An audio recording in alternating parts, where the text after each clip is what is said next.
Bonjour chers frères et sœurs de l'église de l'île Jésus, nous sommes aujourd'hui le jeudi 10 décembre 2020 et c'est la capsule numéro 8. Nous avons vu depuis quelques jours que l'Ancien Testament nous présente de manière progressive la venue de notre Seigneur Jésus-Christ. Et le tableau se précise au fur et à mesure que nous avançons dans notre lecture. Jésus-Christ est le prophète par excellence, il est aussi le souverain sacrificateur par excellence et il est aussi le roi par excellence. Mais le prophète Ésaïe nous présente le Messie comme étant le serviteur par excellence au moyen de ce que nous appelons communément les chants du serviteur.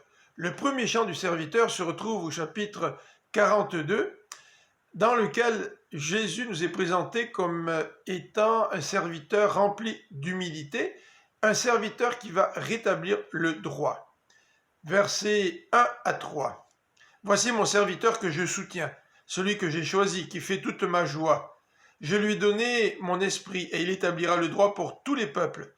Mais il ne criera pas, il n'élèvera pas la voix, il ne la fera pas entendre dans les rues, il ne brisera pas le roseau qui se ploie, et il n'éteindra pas la flamme qui faiblit, mais il établira le droit selon la vérité. Dans un deuxième passage, le prophète Ésaïe va encore une fois nous parler de ce serviteur. Il s'agit du chapitre 49, il s'agit du deuxième chant. Et dans ces versets 1 à 7, Ésaïe va le présenter comme étant élu par Dieu, à partir du verset 1er. Vous tous qui habitez les îles et les régions côtières, écoutez-moi, et vous, peuple lointain, prêtez-moi attention. J'ai été appelé par l'Éternel dès le sein maternel. Il a mentionné mon nom dès avant ma naissance. La toute fin du verset 7 précise aussi que ce saint d'Israël, il a été choisi. Évidemment, chacun de ces chants nous décrivent d'autres éléments, mais ce sont ces points particuliers que je voudrais faire ressortir. Le troisième chant du serviteur se trouve au chapitre 50, à partir du verset 4 jusqu'au verset 11.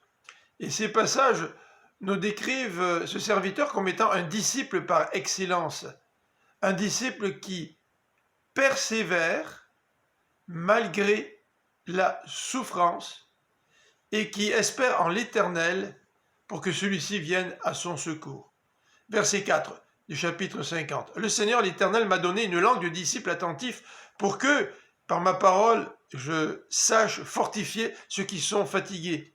Et il me fait tendre l'oreille matin après matin, afin que je l'écoute comme un disciple.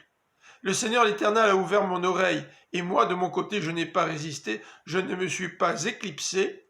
J'ai présenté mon dos à ceux qui me frappaient, et j'ai tendu mes joues à ceux qui m'arrachaient la barbe. Je n'ai pas caché mon visage à ceux qui m'insultaient et qui crachaient sur moi.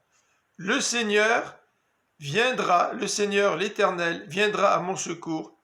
Voilà pourquoi je ne suis pas confus.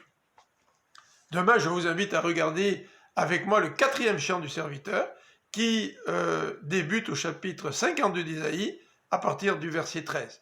En attendant, je vous souhaite une bonne fin de journée. Que le Seigneur vous bénisse.